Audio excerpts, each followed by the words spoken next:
Di studio hari ini, Auda, Alhamdulillah, menyedihkan lagi 2 hari terakhir sebelum kita melangkah ke tahun 2024. Ya. Hari ini kita bersama dengan 2 narasumber yang akan sama-sama membincangkan, menerangkan, memberigakan kepada kita ini semua mengenai dengan perkara ini. Iaitu yang pertama, Auda penonton, narasumber kita yang pertama bersebelahan dengan saya, itu Yang Mulia Tuan Awang Ali Hamdani bin Haji Muhammad Dia, merupakan seorang pengarah Jabatan Perkembangan Kurikulum Kementerian Pendidikan selaku Ketua bersama Jawatankuasa Kerja Sukatan Pelajaran dan Penilaian bagi pengintegrasian mata pelajaran agama ke dalam sistem pendidikan umum. Assalamualaikum Tuan. Assalamualaikum. Alhamdulillah. Dan bersama beliau ni Atul.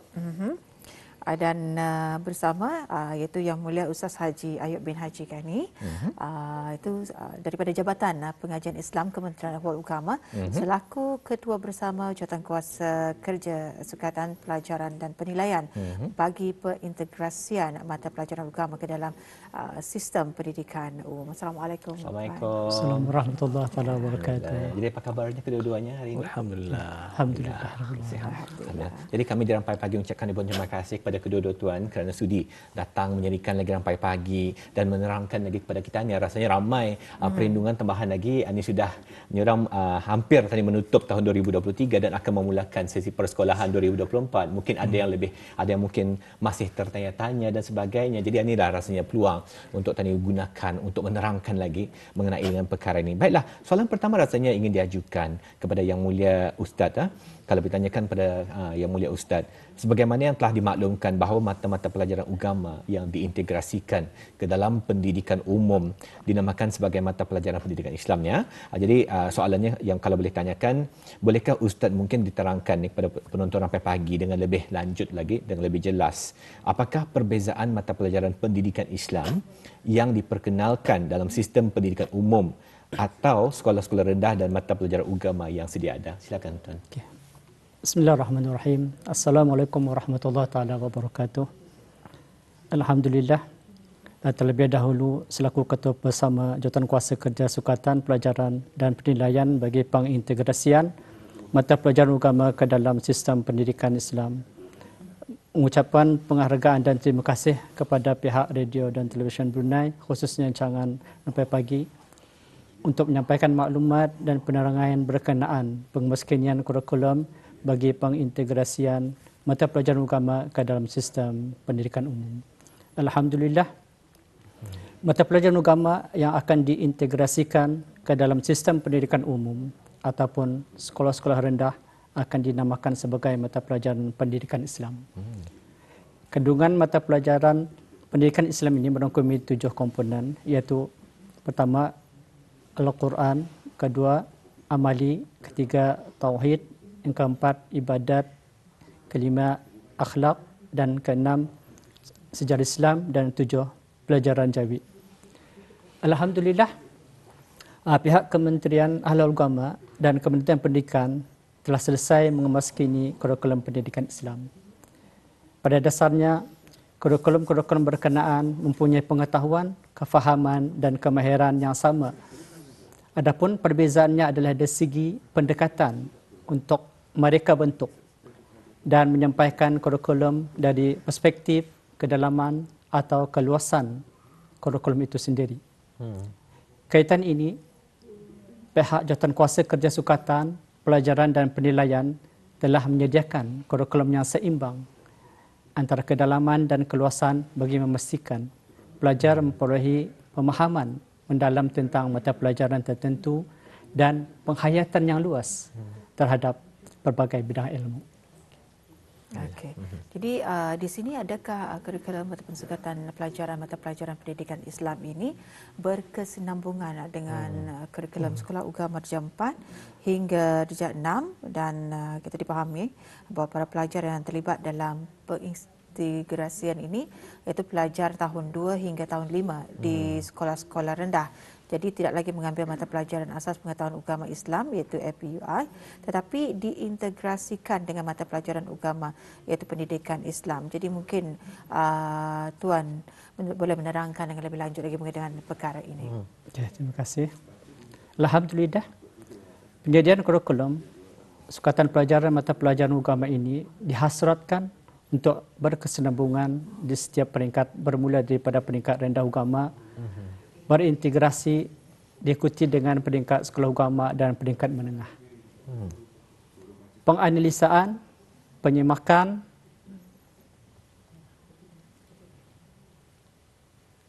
minta maaf ya.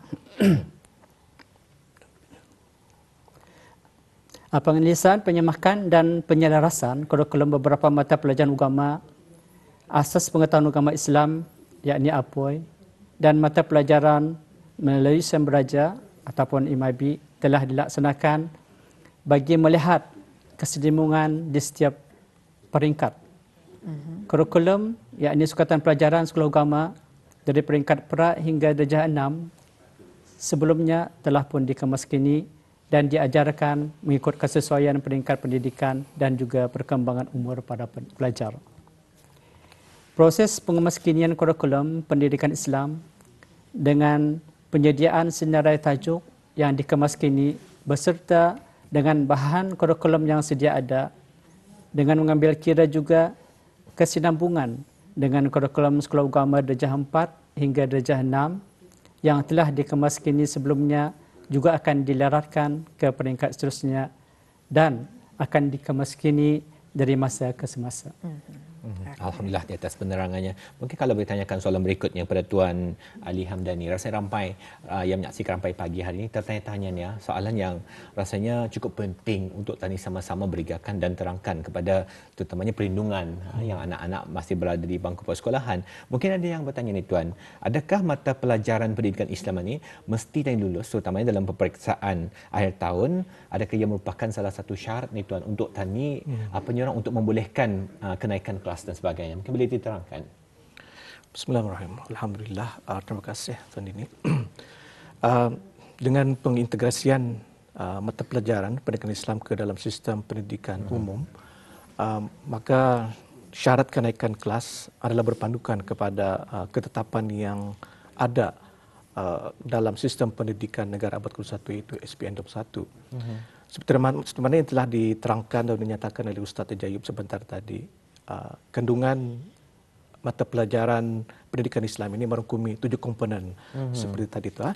Jadinya memandangkan mata pelajaran pendidikan Islam ini dikategorikan sebagai mata pelajaran teras atau kita panggilkan core subject dalam sistem pendidikan abad ke-21 atau pendidikan 21, maka semua pelajar termasuk pelajar bukan Islam, termasuklah pelajar yang bukan beragama Islam, adalah diwajibkan untuk mengikuti dan mengambil mata pelajaran tersebut.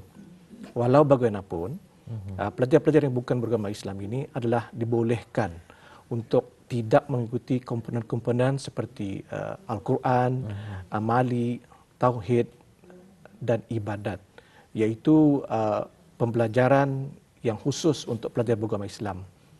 Akan tetapi mereka diwajibkan untuk mengikuti atau mengambil 3 komponen mata pelajaran pendidikan Islam yang lain, iaitu akhlak, sejarah Islam dan pelajaran jawi bagi memupuk kefahaman pendidikan akhlak sahaja. Jadi bagi mengisi period komponen-komponen pendidikan Islam yang tidak diikuti oleh pelajar bukan agama Islam, pihak sekolah akan mengisi period berkenaan dengan aktiviti-aktiviti pembelajaran yang bersesuaian. Dalam hubungan ini juga pihak jawatankuasa kerja sukatan pelajaran dan penilaian telah menyediakan bahan-bahan kurikulum seperti aktiviti pelajar yang bersesuaian sebagai bahan panduan dan memudahkan guru-guru dalam menyediakan aktiviti bagi mengisi period tersebut. Alhamdulillah. Alhamdulillah. Terima kasih atas penerangannya. Mungkin kalau boleh diajukan ni soalan berikutnya, berbalik semula barangkali kepada Tuan Ustaz. Dalam pada kita ni dalam melakukan proses ni Tuan Ustaz Ustaz orang mengemaskini bahan pendidikan dan juga sumber kurikulum mata pelajaran pendidikan Islam rasanya bukan satu perkara yang mudah.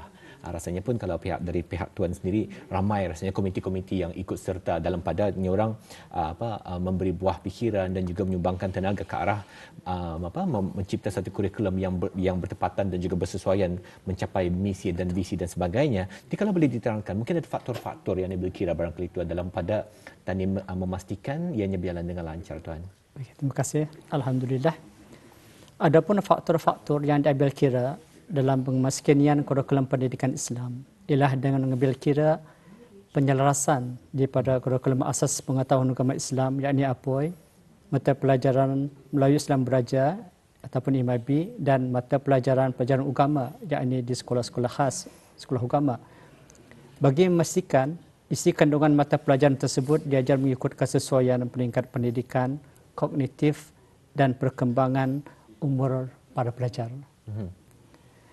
Dalam proses pengemaskinyan kurikulum ini, pihak jawatankuasa kerja telah melibatkan sama pihak stakeholders seperti guru-guru dan pihak-pihak yang berkepentingan dalam membuat penyemakan dan penyelarasan ataupun moderation draft kurikulum pendidikan Islam. Jadi draft kurikulum berkenaan dibuat pengesahan ataupun validation daripada tenaga-tenaga pakar yang dilantik dari pihak-pihak berkepentingan dan daripada institusi pendidikan tinggi iaitu Universiti Brunei Darussalam, Universiti Islam Sultan Sharif Ali dan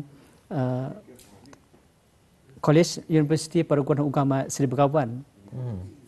Sebelum ianya disahkan dan diguna pakai di sekolah-sekolah rendah sebagai kurikulum pendidikan Islam.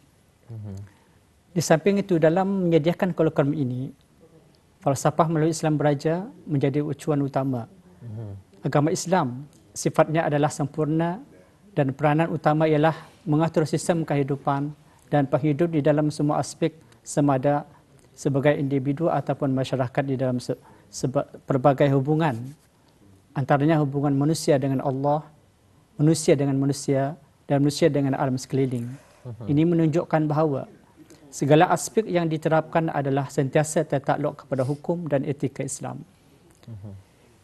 Proses pembinaan kurikulum mata pelajaran pendidikan Islam mengambil kira bahan dan sumber kurikulum yang akan digunakan pakai adalah dari sumber yang sedia ada, iaitu bagi menyerapkan, menonjol nilai-nilai, unsur-unsur kebaikan, kebajikan dan bermanfaat yang mana murid-murid pada peringkat ini memerlukan pengetahuan, kefahaman, kemahiran dan nilai yang bersesuaian.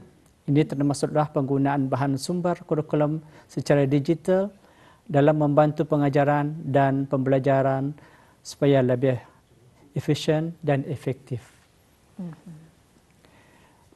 Mengambil kira kesesuaian bagi semua lapisan masyarakat, rakyat, sama ada orang Islam ataupun bukan Islam, yang terjalin di dalam suasana yang aman, sejahtera dan saling menghormati.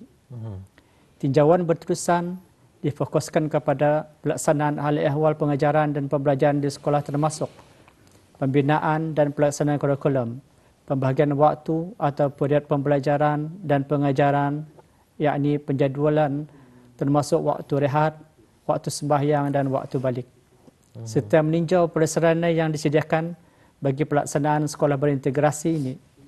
Di samping itu, lawatan-lawatan ini juga diasrat untuk mengenal pasti, maklum balas dan pandangan dari pihak berkenaan, pentadbiran sekolah dan guru-guru.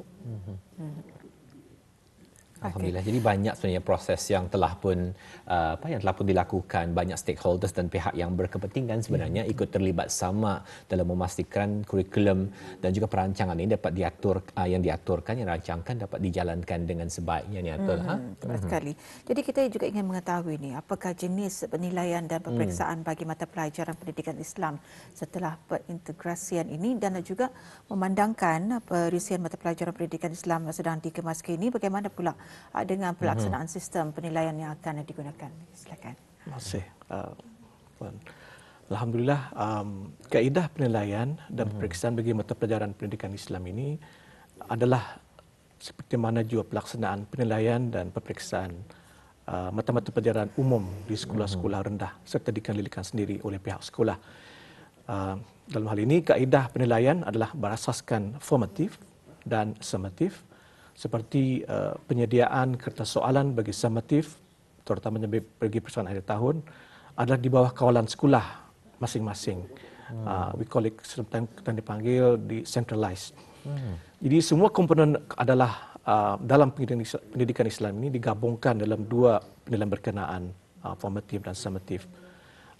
Penilaian bagi non-Muslim ataupun bukan agama Islam, pelajar yang bukan Islam, hanya dinilai 3 komponen sahaja, akhlak, pelajaran jawi, dan yang satu lagi apa namanya tadi, satu lagi yang 3 komponen utama ini tadi ya. Jadinya pembahagian mereka formatif dan summatif adalah mengikut peringkat tahun. Jadi itulah sedikit mengenai jenis penilaian dan periksaan yang akan digunakan dalam pendidikan Islam. Alhamdulillah. Di atas batasan waktu ni, Atolah, rasanya banyak sebenarnya soalan-soalan yang orang the burning questions yang ditanyakan itu, Ana.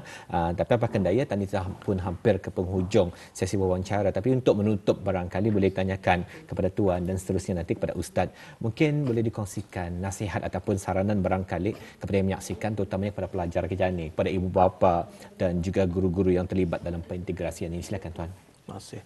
Alhamdulillah, saya menyuruh dan menyarankan, marilah kita ni sama-sama mendukung hasrat murni kita ke bawah duli yang maha mulia, Berkat Seri Baginda Sultan dan Tuan Negara Darussalam bagi pelaksanaan pengintegrasian mata pelajaran agama ke dalam sistem pendidikan umum.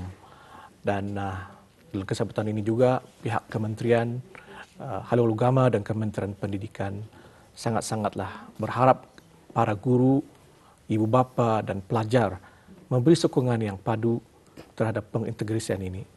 Dan sama-samalah kita berdoa semoga segala usaha yang dilaksanakan ini dipermudahkan dan dapat mencapai objektif dan matlamatnya demi kejayaan anak-anak generasi kita ini juga. Yang sudah diharapkan. Dan silakan Tuan Ustaz. Terima kasih. Ya, Alhamdulillah, dengan pengintegrasian mata pelajaran agama ke dalam sistem pendidikan umum ini yang bermula pada 1 November 2023 yang lalu akan dapat meningkatkan dan memperkokohkan kualiti pengajaran dan pembelajaran murid. Dan kita berharap dan berdoa pendidikan agama Islam akan lebih menyelah, insyaAllah. InsyaAllah. Alhamdulillah ya. Demikian tadi wawancara kita mengenai dengan pengemaskinian kurikulum bagi perintegrasian mata pelajaran agama di dalam sistem pendidikan umum telah pun dijelaskan bersama narasumber kita pada pagi ini. Jadi kami pada pagi mengucapkan ribuan terima kasih kepada kedua-dua narasumber kita hari ini.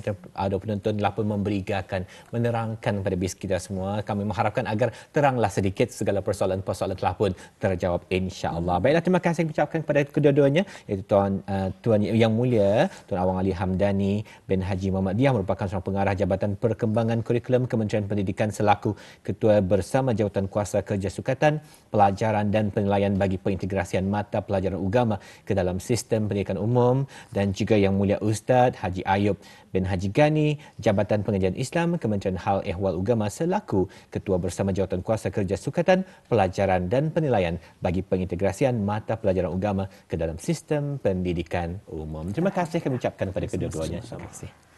Baik, demikian tadi ya, ada penonton